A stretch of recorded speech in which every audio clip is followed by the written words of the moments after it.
এই তালুর মধ্যে এবং পায়ের তালুর মধ্যে শরীরের ভেতরের অংশগুলোর সাথে স্নায়বিক যোগাযোগ আছে। আপনাদের মধ্যে গ্যাস্ট্রিকের প্রবলেম আছে কার কার? অনেক লোকের আছে, স্বীকার করবেন না, তাই তো? যাদের গ্যাস্ট্রিকের প্রবলেম, এই ওষুধ খাওয়া বাদ দিয়ে সকালবেলা যখন বা খাবার খাওয়ার পর যখন বুক জ্বালাপোড়া করবে, হাতের এই জায়গাটা খালি চাপ দেবেন।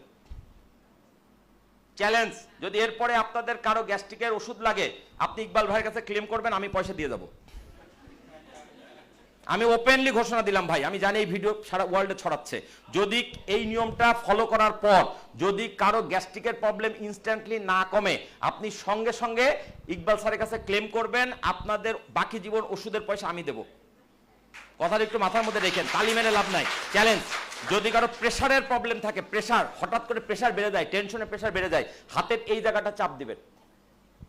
এটাকে আমি যেগুলো এখন শেখাচ্ছি, এটা হচ্ছে আকু প্রেশার, আকু পাংচার না, আকু পাংচার হচ্ছে সুই ফোটানো, আকু প্রেশার।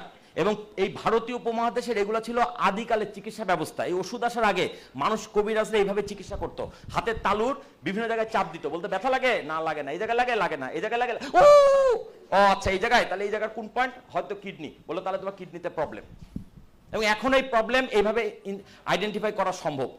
যদি আপনার আমার কথাগুলো বিশ্বাস না হয়, ইন্টারনেটে সার্চ দিয়ে আকু প্রেশার একটু এই সংক্রান্ত কিছু ভিডিও টিডিও দেখে নিন, তাহলে আপনারা বুঝতে পারবেন, আপনার চিকিৎসা আপনি নিজেই করতে পারবেন। আমার মেসেজগুলো কি ক্লিয়ার হচ্ছে?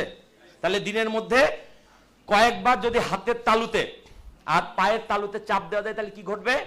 ভেতরের অঙ্গগুলোর ব্যায়াম হবে। আমার কথাটা কি বুঝেছেন না বোঝেন নাই? মেসেজ কি ক্লিয়ার?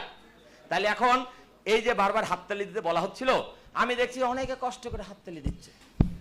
উস্তাদ, হাততালি দিলে যে মঞ্চ আছে তার কোনো লাভ হয় না, আপনার ভেতরে লাভ হয়, বুঝছেন না বুঝেন নাই? এবার জোরে হাততালি।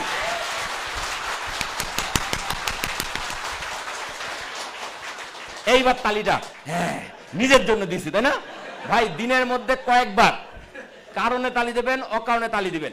আচ্ছা, আপনাদের মধ্যে কেউ কি আছেন স্কাউট করেছেন? স্কাউটে একটা তালি ছিল, 1 2 1 2 3 1 2 1 2 3 1 2 1 2 3, তিনবার দিয়ে ছেড়ে দাও, তিনবার দিয়ে ছেড়ে দাও, এর বেশি না। আমি দেখতে চাই আমার এই ট্রেনিং আপনাদের কাজে লেগেছে কিনা। প্রমাণ হবে কিভাবে? আমি যেই বলবো রেডি 1 2 3 শুরু করে দাঁড়ান দাঁড়ান, তিনবার দেবেন, তিনবারের পরে একটা তালিও অতিরিক্ত পড়বে না, ক্লিয়ার? যদি পড়ে আবার করাবো। এবং যতক্ষণ আপনারা এটা ঠিক না করবেন ততক্ষণ আমি মঞ্চ ছাড়বো না। অনুষ্ঠান কি হয়েছে না হোক না হোক, আমাকে যদি মঞ্চ থেকে নামাইতে হয় তাহলে আমার তালি আগে ঠিক করে দিতে হবে, তারপর আমি নামবো। কথাটা কি ক্লিয়ার? ওকে, আচ্ছা শুরু করেন। রেডি 1 2 3।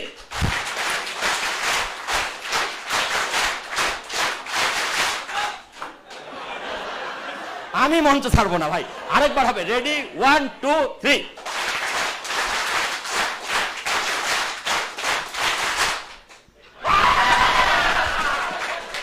আমরা সব পারি। একবারের ট্রেনিং এ যদি এতটুকু উন্নতি হয়, তাহলে সারাদিনের ট্রেনিং অনেক উন্নতি হবে না ভাই?